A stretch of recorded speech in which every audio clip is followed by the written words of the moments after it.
बंधु माने आजिर एही कार्यक्रम को आपण मानकु स्वागत। आजिर एही कार्यक्रमटी मिथुन राशि व्यक्ति विशेष मानक पई बहुत गुरुत्वपूर्ण अटे। कारण मिथुन राशि व्यक्ति विशेष मानकर जीवन एही रज संक्रांति परठारु संपूर्ण भाବରେ बदलिबाकु जाउछि। कारण किछि प्रमुख ग्रह मानकर राशि परिवर्तन हेबाकु जाउछि, जहा फलरे आपणक जीवन रे मध्य एहार प्रभाव पड़िबाकु जाउछि एवं आपणक जीवन रे मध्य किछि बड़ परिवर्तन हेबाकु जाउछि। बंधु माने रज संक्रांति पूर्वरु राहु, केतु, शनि, गुरु, बुध एवं मंगल निजर राशि परिवर्तन करि सारिछन्ति। रज संक्रांति दिन सूर्य निजर राशि परिवर्तन करिवे एवं रज संक्रांति परे शुक्र मध्य निजर राशि परिवर्तन करिवे। तेबे ए सबुर प्रभाव रे आपणक जीवन रे निश्चित भावरे एक बड़ परिवर्तन हेबाकु जाउछि। आपणकर स्वास्थ्य, शिक्षा, प्रेम जीवन, वैवाहिक जीवन, भाग्य, क्यारियर एवं व्यापार वाणिज्य क्षेत्र में किछि परिवर्तन हेबाकु जाउछि। तेबे आपणक जीवन रे केउ सब परिवर्तन हेबाकु जाउछि से विषय जानिबा पई आपण माने भिडियोटी को स्किप न करी शेष पर्यंत निश्चय देखंतु एवं भिडियोटी को लाइक करी चैनल टी को सब्सक्राइब करी दियंतु। तेबे बंधु माने आसंतु आरंभ करिबा आजिर एही कार्यक्रम जहा आपणकर जन्म राशि तथा चंद्र राशि उपरे आधारित अटे। तेबे राशि चक्रर 12 गोटी राशि मध्यरु तृतीय राशि हेउची मिथुन राशि एवं मिथुन राशिर राश्याधिपति हेउछंती बुध। तेबे बंधु माने आपणक कुंडलीर प्रथम भावरे विराजमान अछंती बुध, सूर्य एवं गुरु। तृतीय भावरे विराजमान अछंती मंगल एवं केतु।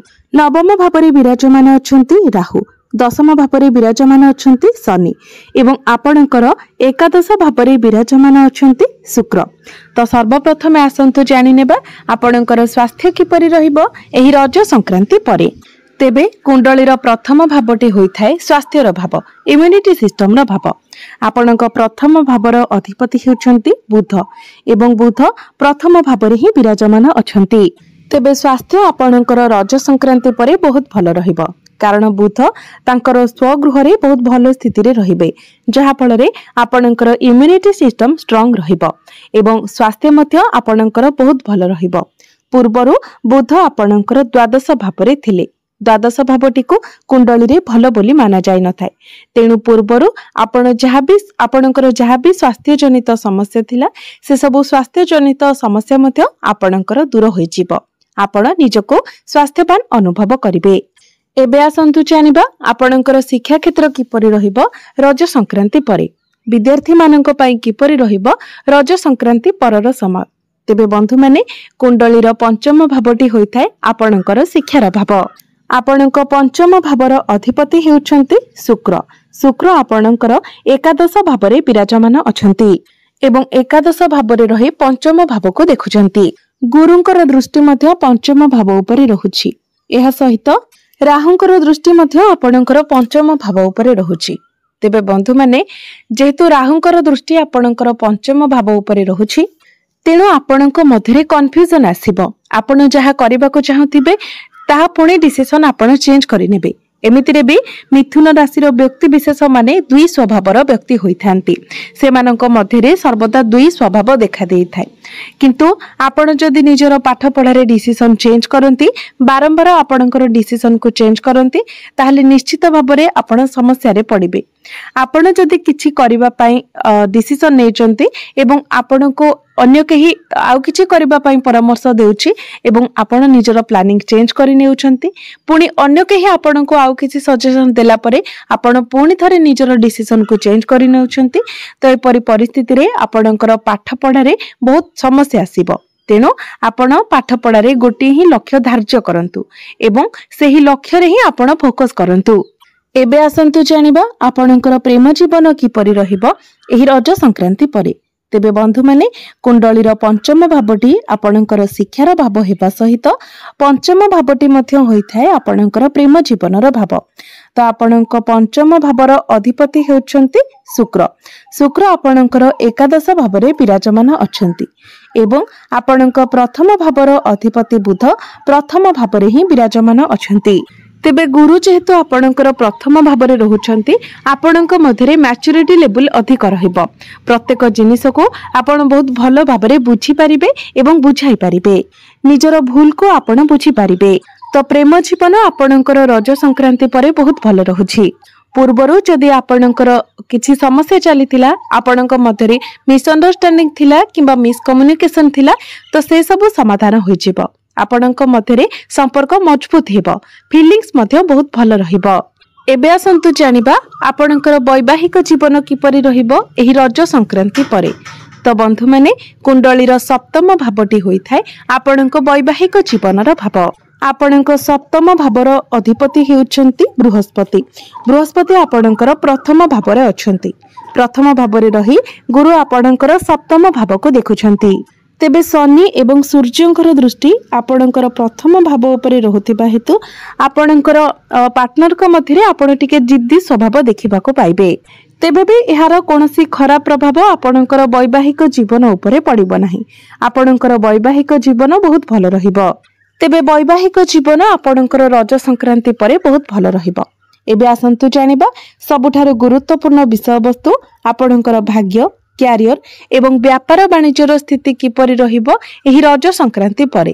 तो बंधु माने कुंडलीर नवम भावटी होइथाय आपणक भाग्यर भाव। आपणक नवम भावर अधिपति हेउछंती शनि। शनि आपणकर दशम भावरे विराजमान अछंती एवं आपणकर भाग्य भावरे विराजमान अछंती राहु। राहु जेबे भी भाग्य भावरे विराजमान थांती तो निश्चित भावरे भाग्यरे बाधा विघ्न सृष्टि करिथांती। किंतु आपणकर भाग्य भावर अधिपति आपणकर दशम भावरे विराजमान अछंती। तेणु कार्य निश्चित भावरे आपणको सफलता मिलिबो। तेबे राहु मध्य आपणक कुंडली रे मित्र राशि रे विराजमान अछंती। तेणु आपणको सेतेटा असुविधा रे पकाइबे नाही। किंतु मने रखंतु जेउ कार्य को आपण बहुत तरबरिया होई करिवे, जेउ कार्य रे आपणकर धैर्य रहिबो नाही, जेउ कार्य रे आपणकर एक्साइटमेंट लेवल बहुत अधिक रहिबो सेही काम रे ही आपणको असुविधार सामना करबाको पड़िबो। तेणु आपण चेष्टा करंतु आपण जहाँ भी करबा पाई चाहुछंती पूर्वरु प्लानिंग करी ताकू धीरे सुस्थे करबा पाई। जदि तरबरिया भाबरे आपण कार्य करंती तो निश्चित भाबरे कार्य रे अनेक बाधा विघ्न आसीबो। किंतु पूर्वरु जदि योजना करी आपणको कार्य को सठिक भाबरे करंते तो निश्चित भाबरे सेथिरे आपणको सफलता मिलिबो। जेते पारिबे स्टेबल रुहंतु, शांत रुहंतु, तापरे जाई आपण सेही काम को करंतु। जेते पारिबे डिसिप्लिन रे रुहंतु, निश्चित भाबरे कार्य रे आपणको सफलता मिलिबो। एबे आसंतु जानिबा आपणकर कार्य क्षेत्र किपरि रहिबो एही रज संक्रांति परे। तो बंधु माने कुंडलीर दशम भावटी होइथाय आपणक कार्य क्षेत्रर भाव। आपणक दशम भावर अधिपति हेउछंती देवगुरु बृहस्पति। गुरु आपणकर प्रथम भावरे विराजमान अछंती एवं आपणकर दशम भावरे विराजमान अछंती शनि। तो कार्य क्षेत्र रे आपण निजर कार्य गुडी को बहुत भल भावरे करिवे एवं निजर काम पाई आपण निजर कार्यस्थल रे प्रशंसित मध्य हेबे। तेबे बंधु माने शनि हेउछंती न्यायर देवता, कर्म फलदाता एवं शनि जेहेतु आपणकर दशम भावरे अछंती तेणु आपण जेते पारिबे डिसिप्लिन रुहंतु, आपण ठीक भावरे निजर कार्य गुडी को करंतु एवं जदि आपण किछि खराब कार्य करूछंती तो सेठारु आपण जेते पारिबे दूरे रहिबा पई चेष्टा करंतु। कारण शनि हेउछंती न्यायदाता। आपण जेउ भली कर्म करिवे शनि आपणको सेही भली फल प्रदान करिवे। तो जदि आपण एही समय मध्यरे जे पर्यंत शनि आपणकर दशम भावरे अछंती आपण परिश्रमी होंती, आपण निजर कार्य गुडी को ठीक भावरे करंती, डिसिप्लिन भावरे करंती, आपण निजर कार्य क्षेत्र रे पंक्चुअल होंती एवं भल बाटरे काम करंती तो निश्चित भावरे शनि आपणको रंकरु राजा मध्य बनाई देबे। किंतु जदि आपण निजर कार्य क्षेत्र रे आलस्यर बशवर्ती होंती, आजिर काम को काली की पकाई रखंती एवं कार्य को आपण नेग्लेक्ट करंती तो निश्चित भावरे शनि आपणको बहुत दंड मध्य प्रदान करिवे। बृहस्पति जेहेतु आपणकर प्रथम भावरे अछंती तो आपणक मध्यरे मैच्योरिटी लेवल बढ़िबो, ज्ञान बढ़िबो, बुद्धि बढ़िबो, आपणकर मैनेजमेंट स्किल्स बहुत भल रहिबो, आपणक मध्यरे टैलेंट रहिबो। प्रत्येक कार्यर प्रत्येक समस्यार समाधान मध्य आपणक पाखरे रहिबो। एहा व्यतीत उच्च पदस्थ व्यक्ति मानक ठारू आपणको सपोर्ट मध्य मिलि पारे। बिजनेस रो कथा जति कहबा तो बिजनेस मध्य रज संक्रांति परे आपणकर बहुत भल रहिबो। बिजनेस रे आपणकर ग्रोथ हेबो, आपणकर डेली इनकम बढ़िबो, बिजनेस को आपण आगो को बढ़ाई पारंती, आपणकर फाइनेंशियल ग्रोथ हेबो। एबे आसंतु जानि नेबा किछि प्रतिकार विषय रे, जो प्रतिकार गुड़िक करबा द्वारा जहाँ किसी अशुभत्व रहुछि से गुड़िक खंडन हो जिवो एवं आपण को अधिक मात्रा रे शुभ फल प्राप्ति हेबो। तो सेथिपई आपण प्रत्येक दिन गायत्री मंत्र 108 थर जप करंतु। प्रत्येक दिन बुधंकर बीज मंत्र मध्य 108 थर जप करंतु। प्रत्येक दिन हनुमान चालीसार पाठ करंतु एवं प्रत्येक दिन आपण उदित सूर्य को तंबा पात्र रे जलार्घ्य अर्पण करंतु। एवं जदि आपण पारिबे तो प्रत्येक बुधवार दिन आपण गाय को सबुज चारा खाइबाको दियंतु। निश्चित भाव में आपण को अधिक मात्रा रे शुभ फल प्राप्ति हेबो। तो बंधु माने आपणकर जीवन मंगलमय हो, यह ही ईश्वरंक निकटरे मोर प्रार्थना। धन्यवाद।